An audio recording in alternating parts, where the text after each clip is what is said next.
Hey, what's up, guys? Garden here, coming to you guys with a brand new Time Leap episode. Yeah, it's been a fair few months since I did one of these, and this is looking to be the final Time Leap episode of this series. Yeah, we're going to go out with a bit of a bang and look at a very old school deck, a very classic deck, and something that means a lot to me just because of the original Season 1 of Cardfight Vanguard, being that this was the final evolution of Aichi's Royal Paladin deck from season one, going from the King of Knights Alfred and Soul Silver build into the Majesty Lord Blaster build. And yeah, it was pretty cool. You know, the fact that Aichi was able to control his Psyqualia, control his power, and utilize both the light and the dark, being Blaster Blade and Blaster Dark, to enhance this power of Majesty Lord Blaster and defeat Ren. So yeah, that's mainly the piece of history that I remember this deck for, and actually why I wanted to pick it up, because not only do I have the Alfred and Soul Silver version, but I've also got the Blaster version with Majesty Lord Blaster, so pretty cool. And also, we had the release of VEB06 recently in standard format, with Messianic Lord Blaster, so I felt like it was appropriate to go back in time and look at this old deck. So yeah, join me as we go back in time and time leap to the final deck I'm going to showcase, being Majesty Lord Blaster. So we'll get into this and I'll show you guys how I have built the deck. So first of all, for the grade 3s, we have the main guy himself, Majesty Lord Blaster. So let's get a zoom in on this guy because he looks really cool. There we go. Look at that old school foiling as well with the patterns. It looks really nice, isn't it?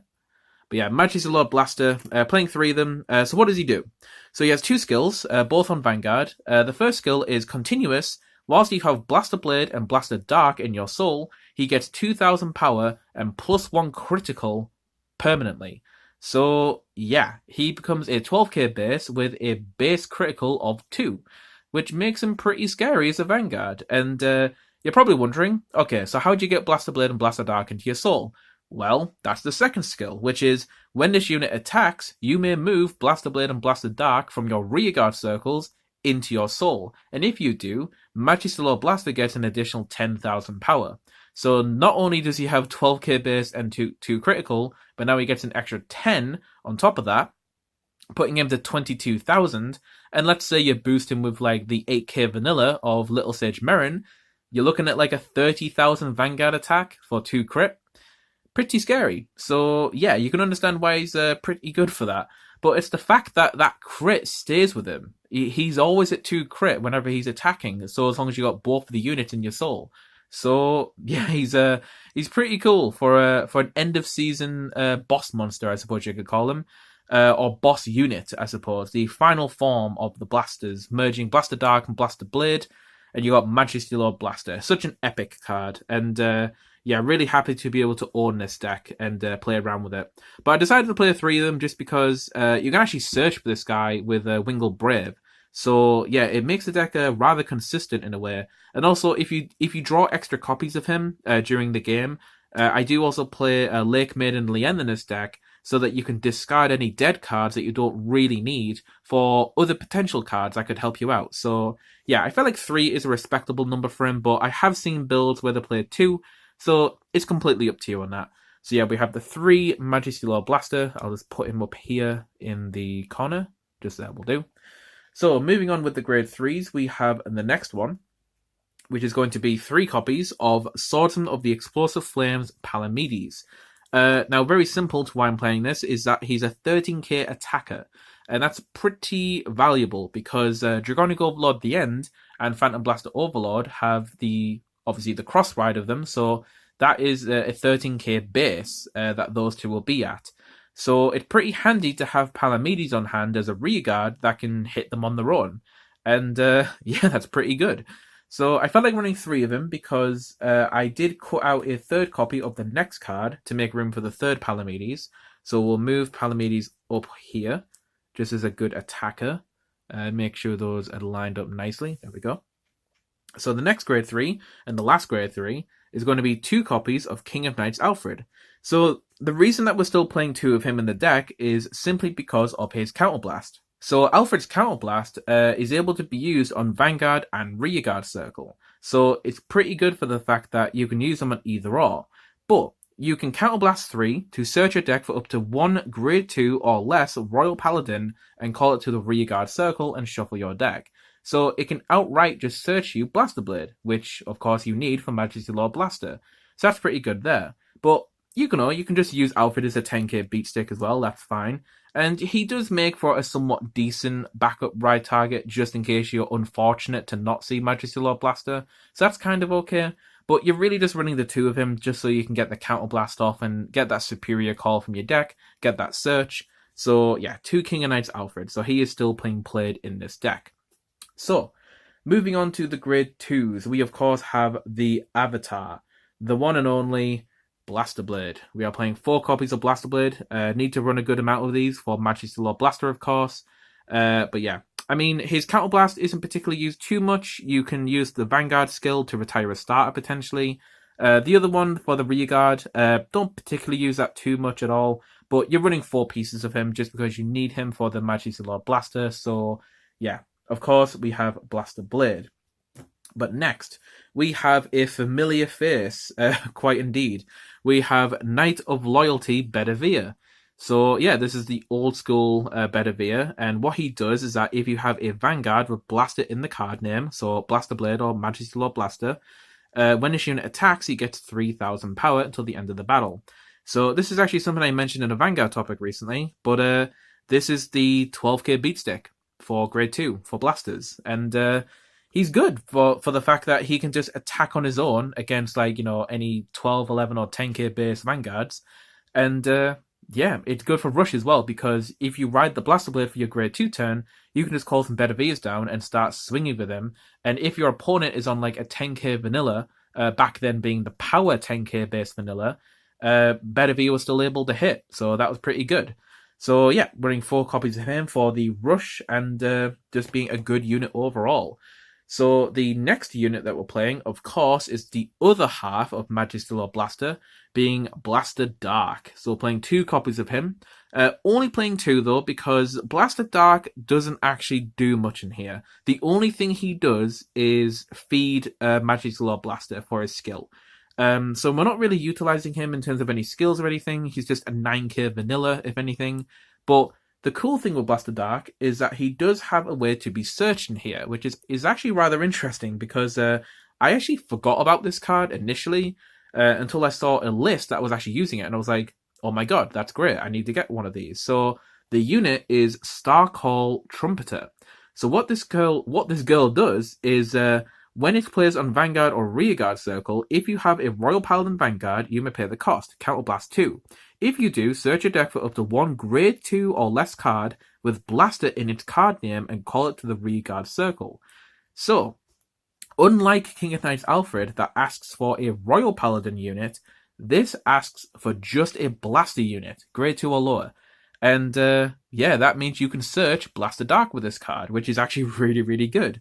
So yeah, I felt like running 1 copy of that in here, because in hindsight, it just acts as a 3rd copy of Blaster Dark, but it's got utility to it, because if you don't have Blaster Blade, you could also use this to search Blaster Blade. So that's also really nice. So I felt like that's a good enough lineup for the Grade 2s, 4-4 and then 2-1. I think that's good enough, but tell me guys what you think. So that's it for the Grade 2s, so we'll move into the Grade 1s nice and swiftly. We, of course, have the card I mentioned already at the beginning with Majesty Lord Blaster, being Little Sage Marin. And yeah, the 8k vanillas are always quite good in the classic format. And yeah, boosting Majesty Lord with this card is pretty good indeed. Getting to that 30,000 number with 2 crit is pretty nice. But also, the 8k vanillas are just good ride targets as well, so we're just going to be running those as a staple. But next, we have the partner of Knight of Loyalty Bedivere, but not so much so than it is to standard format, but this is just more along the lines of it's got a similar skill. So we have Knight of Friendship K, and whilst I remember actually, these 2 artworks go together. I believe I showed this on a mail opening I did in the past. But yeah, these artworks actually go. You can see there the blade of Bedivere actually matches up with K's art, so that's pretty cool. But yeah, I believe I did show this in an old mail opening, but I thought I'd show it again for this video because I do think that's a cool concept that they did for these two units. But yeah, Knight of Friendship K, what does it do? Well, it's very similar to Bedivere. So when this unit attacks, if you have a Vanguard with Blaster in the card name, this unit gets 3,000 power. So yeah, once again, it's a 10k beat stick for grade 1, which is pretty deadly because, again, the rush plays that you could do with this, with Bedivere, is just really, really good. So you got to play the 4 copies of them in the deck. So next we are going to get into the Sentinels, being the old school, the classic, Flash Shield Assault. So yeah, the old double rare of Assault. Playing 4 of those just so that we can protect ourselves against any big, scary Vanguard attacks, which is pretty handy to have. And also, if you do end up having the extra copies of Majesty or any other units that you don't particularly need the multiples of, you can always use them as discard fodder for the Perfect Guard, which is pretty cool. So yeah, it depends on what you need at the time, but we do have discard fodder. And the final grade 1 of the deck is actually something that helps with this. Is going to be 2 copies of Lake Maiden Lien. So Lake Maiden Lien, what this card does is that for Vanguard or Rearguard, when you can rest this unit to discard a card from your hand, and if you do, you draw a card. So like I said, it's why I don't mind running like the 3 copies of Majesty Lord Blaster, just because if you do see the extra copies of it, you can just discard them for Lien and just get a fresh draw, essentially. So that's pretty cool. So I felt like running the 2 copies of these for the deck. And just to avoid that glare, I'm actually going to move Assault over and Lien. And we'll move them over here somewhere. Let's see, just underneath Merrin will do. So yeah, the 4 Assault and then 2 copies of Lien for the final grade 1s in the deck. So that is essentially it for the main deck. So we have the grade 0s left over, being the of course, the obvious Wingle Brave. Of course, playing this in here just because whenever it boosts a blaster unit, if that attack hits, you can search your deck for any blaster and add it to your hand. So very, very good for consistency, but also just searching the Majesty Lord Blaster or any of the blaster pieces that you're missing out on. You know, you might already have the Majesty Lord Blaster, so that's pretty cool there. So the final thing, of course, are the triggers. So we have the 4 copies of Alabaster Owl. I felt like playing this one just because the artwork's pretty cool with like a dark eye and a light eye. So it's kind of like, you know, light and dark. You know, you see what I'm saying? You know what I did there? Yeah. Yeah, it's pretty cool. It's a nice artwork and it's an owl, which, you know, I like owls. You know, they're pretty cool. So we have 4 copies of Alabaster Owl with the criticals. We have the old school and the classic Bringer of Good Luck Apelner. Of course, we need a bit of luck in the deck, so that's pretty nice. So we're playing 8 crits. And then the final triggers of the deck is going to be the 4 copies of Margle for the draw trigger. Put it into Soul, give a Royal Paladin 3,000 power. You might do that to make some better magic numbers, which is pretty cool. So 4 copies of them. And then the final trigger of the deck is, of course, going to be the classic Heal trigger, Yggdrasil, Maiden, Elaine. So yeah, the 4 copies of them will wrap the deck up very nicely. And yeah, that is the deck for Majesty Lord Blaster. So I hope you guys enjoyed this. This was the final episode of the Time-Leap series, and I think it was a nice one to go out on because, like I said, Messianic Lord Blaster came up for standard quite recently on Friday, gone by, and yeah, it's nice to look back at this old school Majesty Lord Blaster deck. So guys, I hope you guys enjoyed the video. I hope you like the series as a whole as well. I can't see myself doing more of these in the future, but you never know, I might change my mind. But yeah, I hope you guys enjoyed the series. Give this video a like if you liked the deck. If you like the series as a whole, comment down below. Tell me about, you know, some old memories that you want to share. And that's me, guys. So thank you guys very much for watching. I hope you guys enjoyed, and I'll catch you guys in the next video. Guardian, signing out.